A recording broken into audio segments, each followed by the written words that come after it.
and welcome to the Talking Diabetes podcast, the official podcast series for the Diabetes Times. Today we're joined by Professor Ketan Dhatariya, who is a consultant in diabetes and endocrinology at the Norfolk and Norwich University Hospitals NHS Foundation Trust. He's also just become the new chair of the ABCD, and it's great to have him on the podcast today. So welcome, Ketan. Good to have you on board and chatting. Thank you. Very welcome. You know I always ask about Norfolk because it's my favourite place in the country, almost. But you've not always been in Norfolk, have you? You're London, and your story involved America as well. Tell us briefly your career in a nutshell and how you led to being a consultant in diabetes at Norfolk and Norwich. A long story, cut very short. So I graduated in London in 1991 from a hospital that doesn't exist anymore called the Middlesex Hospital. And after I trained in and around doing my SHO jobs in Essex, I then ended up not having a job. I was unemployed for a while. And there was a job came up in the BMJ as a locum registrar on the Isle of Wight for 2 weeks doing diabetes. And I thought, I've never been to the Isle of Wight. I've never done diabetes, locum, summertime, Isle of Wight. Sounds good. Went down there. And the bloke said to me within 3 days, this is a chap called Aaron Baxey, who I'm a great fan of. He said, within 3 days, he said, you should do this job. This is good for you. And I went, diabetes? No, thank you. Rut, feet, yuck. No way. What's that all about? And he said, okay, you stay with us as a locum registrar in diabetes until you get a job somewhere else doing whatever you want. What was living in the Isle of Wight like? Phenomenal. I tell you, he gave me such freedom, and this is the mid-90s. My boss gave me such freedom. He allowed me so much autonomy, and I learned such a huge amount looking after the people on the island. I love the Isle of Wight, I really do. But I ended up staying a year because I applied for 124 jobs and was only ever shortlisted once. And then they said to me, actually, as a locum, you're earning about £12.50 an hour. It's far too expensive for us. You have to leave, I'm afraid. So I ended up leaving the island without a job, sat on my behind 3 months, completely unemployed. I applied for loads of other things, and eventually the advert came out for a registrar job in diabetes at St Thomas's, and I applied for that, and they said it was a clinical lecturer post. Actually, they said, no, you can't have a clinical lecturer post, but we've got this thing called a number. It's just brand new in those days, being a specialist registrars, and that's how I got into the world of diabetes. So I'd finished my training in diabetes in 2001. I took a year off to do intensive care and anaesthetics because I was really interested in the endocrinology of acute illness, and I got a job being a research fellow at the Mayo Clinic in Rochester, Minnesota. I got my rubber stamp at the end of my training in September 2001. How did you end up in the US? So when I was doing my intensive care, and I was really very interested in looking at what was going on in intensive care and how that worked out with endocrinology and hormonal changes. And so I was put in touch with a phenomenal lady from St Thomas's, a lady called Margot Umpleby, and she was looking at, technically it's just a skeletal muscle protein turnover and infusing all kinds of isotopes, and you can do biopsies and you can figure out the fractional synthesis rates of muscles and so on. And so I was working with her, working up a project, and it just didn't get funded. And she said, look, the guy who does this best in the world is a chap at the Mayo Clinic called Sri Nair. And so she put me in touch with him. I emailed him and said, look, by the way, I've done this project and it's not getting funded. Would you be kind enough to have a look at it? Oh, and PS, by the way, here's my CV. Have you got a job? And he rang me the next day at home and said, I have a job for you. And so this was in May 2001. And you're still in London at this point? I was in London. I was coming to the end of my training. My rubber stamp was coming to the end. I was going to be signed off as a consultant in September 2001. And I'd said, well, and there was a job for me where I was working at the time as a consultant. And I said, well, hold on, where do I go? Dartford, Mayo Clinic. Dartford, Mayo Clinic. Dartford, Mayo Clinic. And it was a very difficult decision because I took an 85% pay cut to go to America. My wife and I just had a daughter born. Literally that month was born. So we had a new daughter, new job, new country, no social, nothing. But we went to America. It was by far and away the best professional decision I've ever made. And Sri Nair, again, he's one of my true mentors. I meet him every time I go to a big international meeting. I link up with him and we're still in touch, 21 years later. I have everything to thank him for, and many other people, of course. Anyway, I spent there 2 years, came back from America, was a locum briefly in London for a year. And then I couldn't find a job in London, even though I'd applied and had done my various different things. But a job came up in Norfolk, and I came up to Norfolk, and again, it's a long story, but as a friend of a friend who said, come to Norfolk, and the chap called Richard Greenwood came up to Norfolk, and the rest is history. So I've been here since 2004.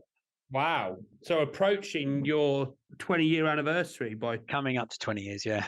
Wonderful. So in Norfolk, and now I know you're a modest man, but you're the number one researcher for DKA in the world, according to Expertscape, which is a website with a very clever algorithm that ranks researchers on quality and quantity of research. So talk us through how you've arrived from getting a consultant job in Norfolk and Norwich, and now you're the number one in the world for DKA. Yeah. So essentially, at the very beginning of my job here, my job plan was fairly empty. And there was a day that I was free and I got offered to be taken to a rugby match in London. Now, I'm not a great rugby fan, but I thought, well, just if someone's offering me a free space to go and watch a rugby match in Twickenham, I'll go and do it. And one of the people who I was traveling with was an anaesthetist who very gently through the journey down to Twickenham from Norfolk got slowly inebriated. And yeah, let's not go there. Anyway, and I don't drink, so I just stayed very sober. And so he kept on having a go at me saying, why do endocrinologists insist on using normal saline as the resuscitation fluid for people with DKA? And I was newly qualified and I just said, because that's the way it's always been. But he kept on insisting. He was like poking a finger in my chest saying, why? So I went off and I did some reading about it. And I wrote an editorial, which was very luckily published in the BMJ about what is the fluid replacement of choice. And it was, of course, normal saline, which is the drug we use, or the fluid replacement of choice. Now, at the same time as that was published in the BMJ, there was an organization which was just starting, which was called the Joint British Diabetes Societies for Inpatient Care. It was initially started by David Kerfram, who was then in Bournemouth, and Maggie Hammersley, who was... Where were we? Where are we now? What is it? 2010s? No, this is in 2006, 2007, 2008, something like that. Yeah. Now. It was just starting. And they were just writing the first guidance document on the management of DKA. And because of my editorial in the BMJ, they said, do you want to come and join the writing group? And I said, okay, fine. So Mark Savage, who is now in Australia, was the lead author on that document. And I happened to be along and I started writing it with them. And that was then published and obviously taken up very widely across the UK. And I then was more interested in DKA and all aspects of DKA management. And with my previous interest in emergency medicine and the ITU, and it seemed to fit very well with my previous interest. And so as a result, I got asked to write the updated version of the document. And eventually, and then again, the most recent version was updated in 2021. And as we speak, the American Diabetes Association, their consensus document was last published in 2009. And I've been invited to be part of their writing group for the new consensus document for DKA. And that's together with the ADA, the American Association of Clinical Endocrinology, so it's ACE, the Endocrine Society, EASD, and Diabetes UK. So it will be a true global consensus document on the management of DKA, and I'm part of the very small writing group for that. So it's a real honor for me to be recognized for the work that I've done. And I've published so many different things on different aspects, and they've said, yep, we want you to be part of this. So yeah, I'm very, really fortunate to have been allowed to carry on my passion for so long. Wonderful. Well, keep us updated on that project.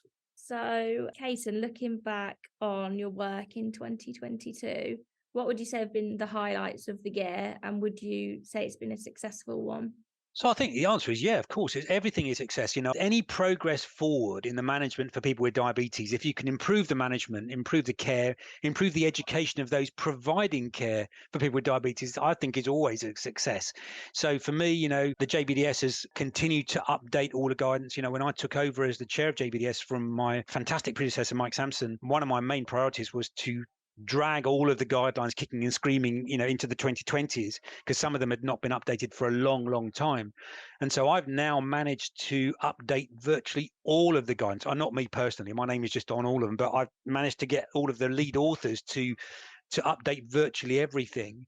And so my plan, as I've said many times in the past, is actually that the ADA every January publishes the standards of care in January every year. And what I want to try and do is make sure that all of the JBS guidelines are updated and released at Diabetes UK Annual Professional Conference every year as well. So there's a similar thing. For the last couple of years, it's taken a lot of work. So a lot of them have actually needed to be updated quite a lot. But from now on, I hope that actually the changes that will need will be incremental. So that's a success from my point of view. Obviously, being elected chair-elect of ABCD is a real honour for me to be elected by my peers. I continue to be the chair of the exam for higher specialist trainees. And again, to my colleagues and peers on that exam board say, don't step down, please continue doing it, even though I've been doing it for 6 years. So I feel really, really proud of the work that I continue to do, and that people actually just ask me to keep doing it. Either because I'm too stupid and they just say, we can't find anybody else who wants to do it, or else it's just a badge of how they feel I'm doing. And I'd like to think it's the latter. I totally agree. It's definitely the latter. Thinking about the JBDS, what are the latest guidelines that are going to come out? All updated. A lot of stuff that's coming out. So there's quite a few things. We've had the HHS guidance just published in Diabetic Medicine. Again, that has been a major effort to try and update that one, because that was one of the oldest ones that had not been updated. So that's going to be hopefully taken up by both the ADA and incorporated into their new guidance that I've told you about just now, but also taken up all over the world because it's a popular and common condition. The other things that are happening, I've worked with the Diabetes Technology Network, so Pratik Chaudhary and Alistair Lum and Shivani Mishra, and Jerry Raymond and others, to produce a document looking at technology in the hospital. So again, I was commissioned by a journal called Journal of Diabetes Science and Technology to write some manuscripts, or commission some manuscripts on inpatient technology. But we're going to work that around the new JBDS guidance. I'm reluctant to use the word guidance because it's not really a guideline. It's more of a consensus document or state-of-the-art document about what is currently available. So you're talking about point of care machines, network meters, and what hospitals can use, and also about what the technology that individuals with diabetes are using when they go into hospital, and how they can help improve the care of people with diabetes once they get into hospital. So we've got the devices document that we're working on. When do you think that's going to come out? Sorry, Ketan. I hope that comes out before Diabetes UK. We've been working on it for a very long time. Next spring. Yeah, next spring. So the end of April, I hope we'll be able to get something out. I've been working with Umesh Deshora from Hastings and Daniel Flanagan from Portsmouth and many others, looking at what is the optimal level of staffing for the ideal inpatient team. Now, that's a really big piece of work, and it's actually taken quite a lot of effort. And I thank everybody who's sent us data, because we've sent out lots of questionnaires or lots of emails to fill out the questionnaires, and many people have done that, to figure out what is currently the state of staffing and what teams think should be the ideal staffing level for inpatient teams to provide the service that we all want. That is a very large piece of work. And that's... Is there anything you can say about that? I know it's going to be published, but is there anything you can reveal about that presently? Well, the simple answer is most people don't have enough people doing the work. It's as simple as that. And we all need more. And there's often an overlap between roles. So you don't necessarily have to be, a diabetes nurse to put a new patient on insulin, for example. If they come in and they need insulin, they come in, you can have a band 4 nurse providing education or whatever. So there are a spread. About skills and competencies. It's competencies, exactly. So it's quite complicated because, you've got to try and come up with something that fits everybody. So a small DGH to a big teaching hospital will have a variety of staff, 7-day services. What is it that we want to try to come up with is a document that teams can go to their management and say, look, this is what we ought to be providing. This is what we currently have. There's a gap. We would like you to help us fill the gap, please, with whatever staffing provision we need. So psychologists, podiatrists, dietitians, nurses, specialist nurses, non-specialist nurses, consultant time, and anybody else. And so, we all know we want more, but we all know that there are huge staffing gaps in the NHS. We've got to work more creatively to try and fill those gaps, to allow whatever is needed to be provided by the best person who can do that.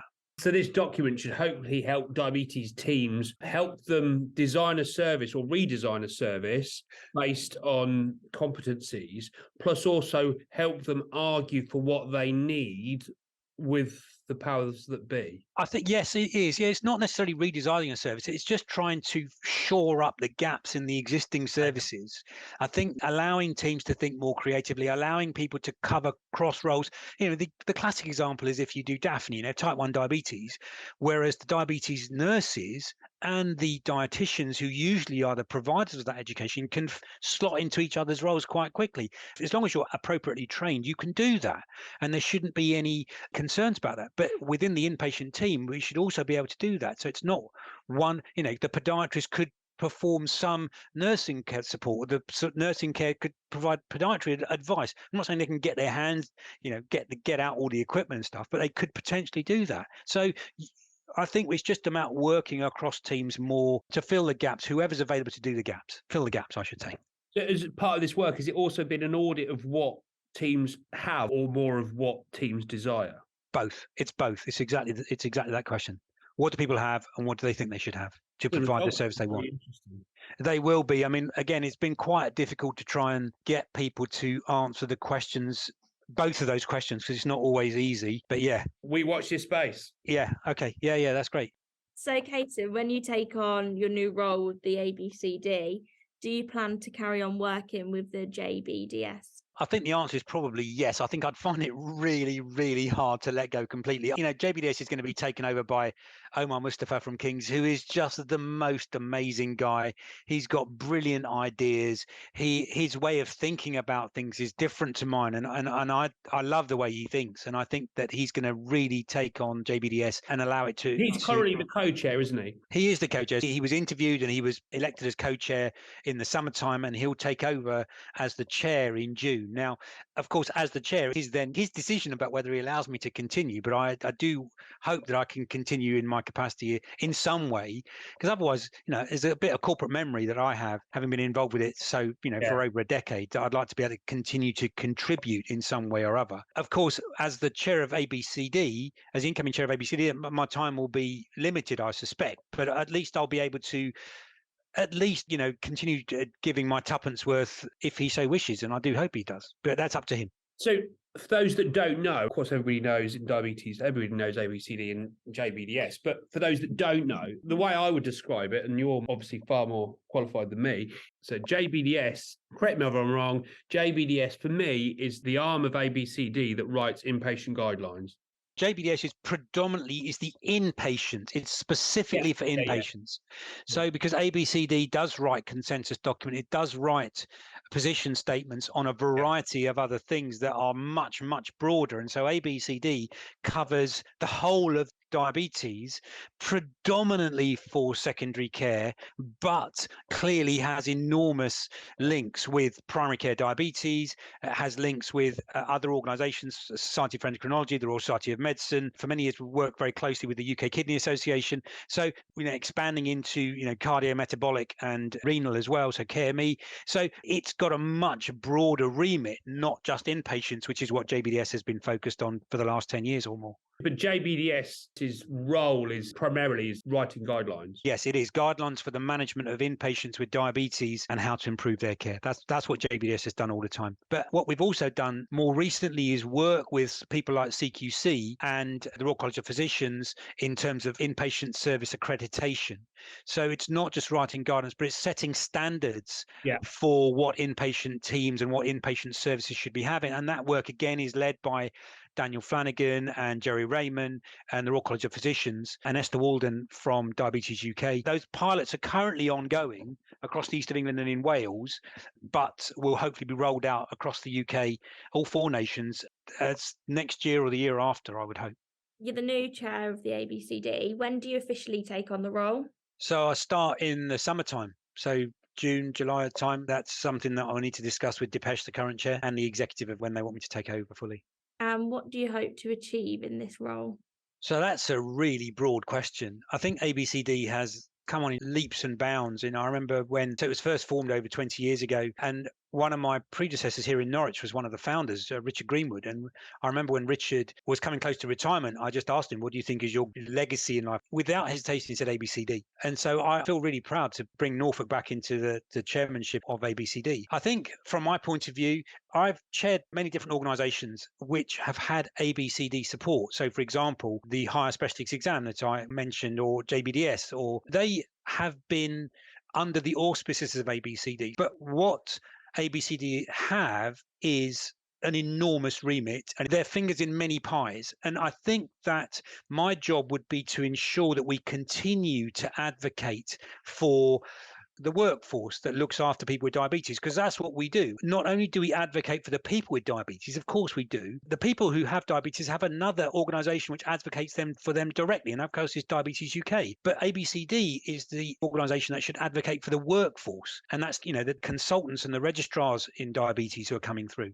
So, it's talking about it's education, it's educating the carers. That's what we ought to be doing. It's making sure that the people who are at the coalface have a voice. There's this enormous discussion about training in diabetes and how that works for the people coming through, the aspect of general medicine and how so much of the general medicine that's provided in hospitals is done by diabetes and endocrinology workforce. And therefore, our trainees don't get the training that other specialties get. And we need to be advocating more to protect our workforce to become specialists in what we do, not just necessarily general medicine, and working more with the other organizations. So working more with the pharmaceutical industry, because there are so many things that the pharmaceutical industry need from us. They wouldn't be able to do what they do without the workforce that we have, to build better ties with them and doing all of the audits that Bob Ryder's been doing over the many, many years to get real world data. The differences in trial data and the differences in real world data are so important. Can you translate clinical trial data into the real world population? And that's what Bob's audits are doing. So we need to work with them. Fighting for diabetes as a specialism as fighting your corner, is that too crude? No, it's not crude at all. It's not. It's advocating for us. It's advocate because Fighting's the wrong language. I appreciate that. The reason I say that is because we all know that diabetes is becoming far more prevalent. The population is aging. The population is getting heavier. So we're talking more, of course, about type 2 diabetes, but even for type 1 diabetes, the numbers are increasing. And so the burden on the population, the burden on the healthcare service is increasing.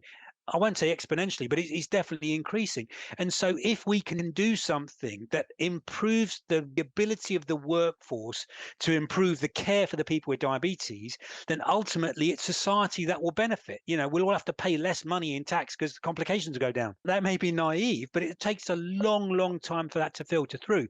But that's what it takes. So it's working with industry who are going to provide us with the medication that allows us to treat people. It's working with governments to make sure that they understand that diabetes should be a priority and they ought to be investing.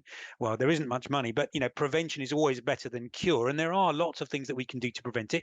Working with the national clinical directors, John Balabji, Parthakar, we need to work with these guys to come up with strategies that are hopefully successful over a long period of time to ultimately help the population that we serve. And my kind of view is, and I'm interested on your opinion on this, is healthcare can be a bit of I don't like to use this analogy, but a bit of a battleground. And sometimes, or a lot of the time, those that shout the loudest, are heard. It's tough out there and there's not enough resources and everybody's shouting and everybody's got their points and we need to work together. But how much is it about flying the flag for diabetes? It's all about that. And the thing that speaks is data. Yeah. Okay. So, you're right. The people who shout the loudest often get more attention. But actually, ultimately, for those of us who actually look at the stuff, it's data that speaks for itself. If you know the population is getting heavier, if you know the population is getting older, and you know that those are the two main factors that increase the risk of developing diabetes, or type 2 diabetes, I should say, then actually that's the thing we ought to be focusing on. Where is it that actually, what is it that helps improve outcomes? It's achieving good control from a very early stage and maintaining that. And where is most of that care performed? It's in primary care. So we need to be working with primary care. We need to be educating primary care to make them understand that it's not, you can't let things drift for a few years before it becomes too late to intervene and they get seen by secondary care when all of the newer agents get used. It's using stuff earlier to achieve better control at an earlier stage to prevent complications. And of course, preventing the diabetes in the first place. But that's an enormous... How much of a battle is it with the mindset? So, for example, I have this kind of view that people aren't scared of diabetes. Type 2, let's make that very clear. People aren't scared of type 2 because they don't know enough about it, whereas people are petrified, rightly so, of dementia, of losing your mind, of cancer, of a death sentence. People are petrified. People if we were to do a straw poll of 10 people outside, I'd probably put good money on that not one of them would realise that diabetes is the leading cause or one of the leading cause of blindness in adults in the UK. So it's not about frightening people. I don't think that works. I don't think that's the way to work it, to be honest. I think it's about education, and I think it's about educating. You've got two aspects to it. Yeah, okay. You can educate the public. Yeah. Okay. The people who are at risk. And the trouble with that is that where do you draw the line? A few years ago, there was an advertising campaign about diabetes on the side of buses and all the rest of it. And Diabetes UK is still doing that. Diabetes is serious. Of course it is. But it's a matter of perception. For a lot of people, they'll think diabetes is actually your own fault because you eat too much or you don't do enough. And it's just so wrong. That's just the wrong attitude. But changing people's hearts and minds is very, very, very hard. And so therefore, the other way of doing it is, the government has this thing about the nudging people into working. Okay. Nudging does work. For a lot of things, it does work. But for other things, it just doesn't work. And it's a consistent message all the time. And so the people who are best placed to give the most consistent messages are primary care, in my opinion. Because if you're going to see the nurse, if you're going to see the healthcare assistant, if you're going to go and see the GP, it's always going to be the same messages all the time. The trouble, as we all know, is that primary care is overwhelmed. Secondary care is overwhelmed. Primary care is just overwhelmed. And so, if you've only got a few minutes for an appointment, someone comes to see you because they've got a sore throat or they've stubbed their toe or they've got a bit of backache, how much of that time can you spend going, eat less, do more, stop smoking, take your medication all the time and so on?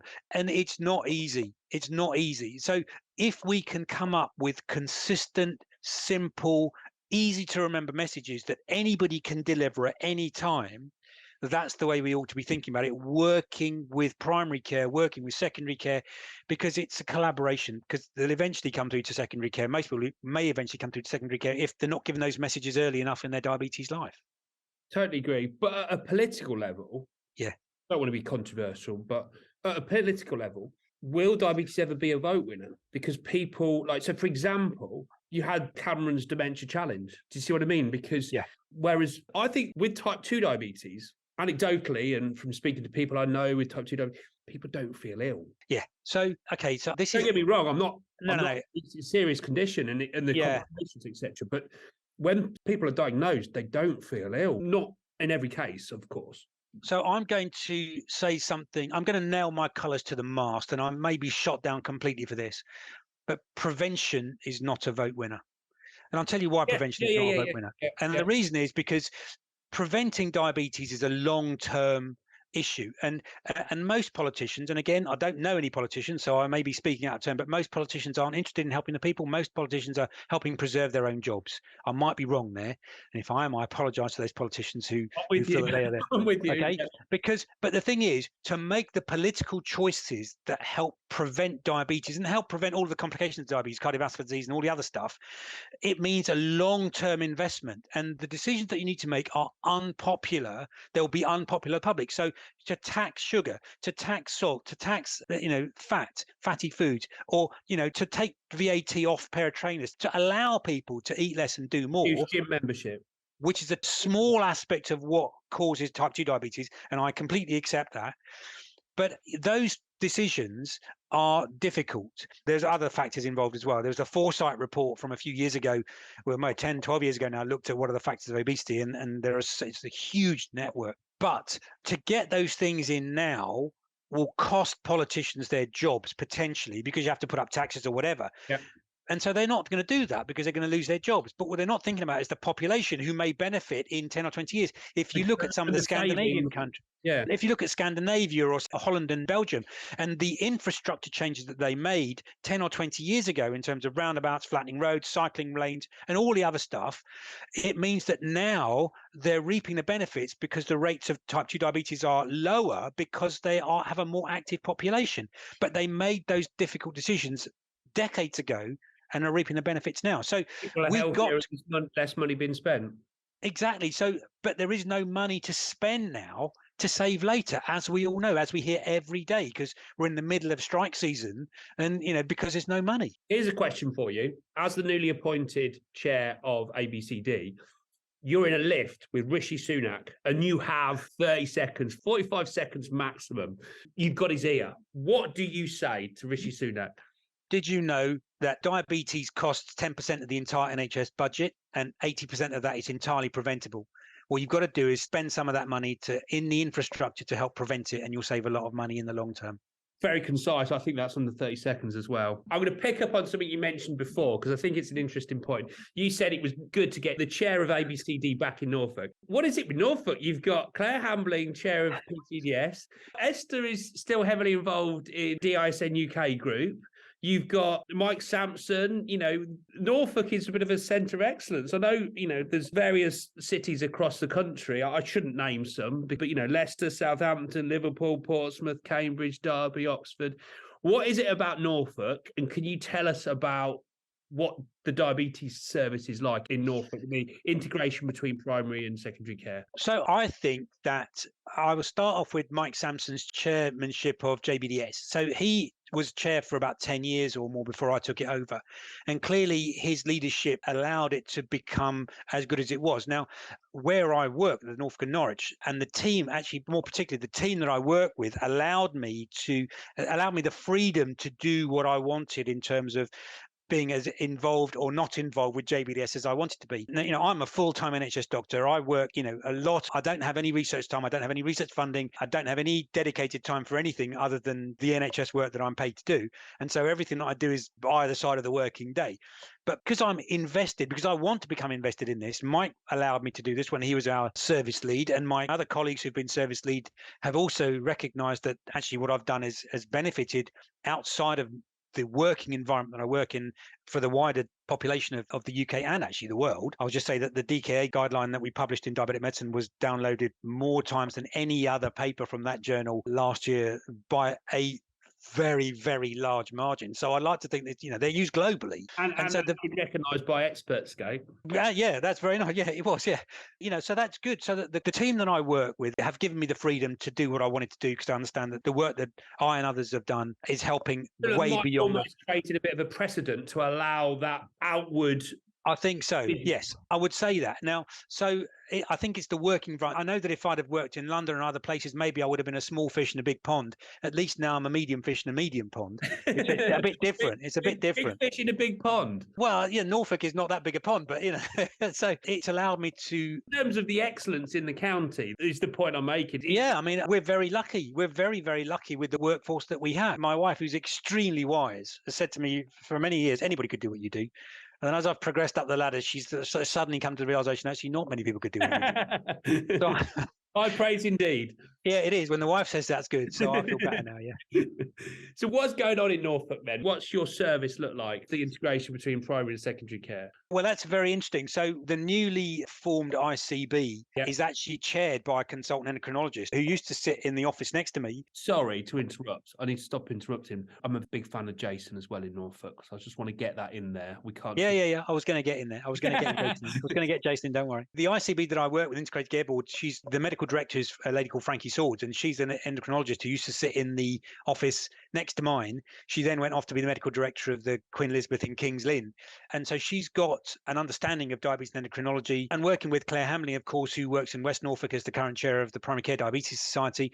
We work very closely together, and we've got some good ideas about how we can integrate, how we can improve the care, how we can improve the education and the standard of care provided by the workforce to ultimately help the person with diabetes. So in terms of I know it sounds bizarre, but I actually don't lead the inpatient service for the Norfolk and Norwich. It's led by my colleague, Jason Chung. So Jason's been with us for 3 or 4 years now. He's a Diabetes UK clinical champion. He's on the JBDS. And so he's got some good ideas as well about how inpatient care should evolve, not just within my own institution, but nationally. So his ideas are feeding into the documents that we're producing as part of the JBDS. So there's a lot of stuff going on. We're always in evolution. You can't sit still in this world. We just can't do it. So finally, Ketan, do you have any other exciting developments in the pipeline? Blimey, where to start? I mean, I think 2023 2023 hold, apart from your chairmanship of ABCD? There are a few things that may or may not come my way. The first one, of course, the biggest thing that's going to be happening is the global consensus document on the management of hypoglycemic emergencies. That's a current work in progress. That will be launched at the EASD in October, all being well. For me, that will be the biggest thing, because that will be the culmination of many, many years' work and recognition internationally of the work that we've done. I'll just say JBDS is the globally recognized brand. It's something that no other country in the world has. And I know that we've built up the reputation, and to now be invited to be part of a global document is, for me, the greatest personal success I think I'll have for a very long time. So that's the thing that I'm most looking forward to 2023. That, I think, is the perfect way to end. Thank you so much for your time. It's always good to chat, and thank you ever so much. Yeah, thanks, Ketan. You're very welcome.